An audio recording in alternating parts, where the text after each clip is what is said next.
বুঝি না, আমরা যারা বাড়ির বউরা ভদ্রভাবে ভিডিও বানানোর চেষ্টা করি, দেখো আমাদেরকে পিছনে টেনে কাদায় ঠাসিয়ে দেওয়ার জন্য কিছু ফেসবুকে আজে বাজে লোক থাকে, তারা কিন্তু আমাদের পেছনে লেগে থাকে যে কিভাবে আমাদেরকে এসে একটা জালের মধ্যে জড়াবে। বাট দেখো তোমাদেরকে একটা জিনিস বলছি, এরা যে ভিডিওগুলো করছে, এরা দেখো কত নোংরাভাবে ভিডিও করে, বাট এদেরকে কিন্তু কি কমেন্ট করে সেগুলো দেখো।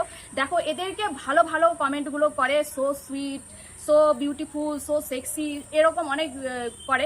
বাট আমরা যারা ভালো ভালো পোশাক পরে ভিডিও করি, কিন্তু আমাদেরকে বাজে বাজে মন্তব্য করছে। এই বাজে বাজে মন্তব্যের জন্যই কিন্তু কিছু বউ মানে কিছু মেয়ে ঘরোয়া তারা কিন্তু এই ইয়ের থেকে এই পথ চলার থেকে বন্ধ হয়ে যাচ্ছে। তাই বলবো যে লোকের কেয়ার না করে নিজের ইয়েটা করো, যে নিজের লক্ষ্যটাকে করো, সামনের দিকে তাকাও, সামনের দিকে চলো, পেছনে কে কি বলছে, কে কি ইয়ে করছে তাদেরকে কোনো পাত্তা দিও না। আর তারা যদি বাজে কমেন্ট করে তাদের কোনো রিয়াক্টও করো না, দেখো একদিন তারা কিন্তু কমেন্ট করা বন্ধ করে দেবে।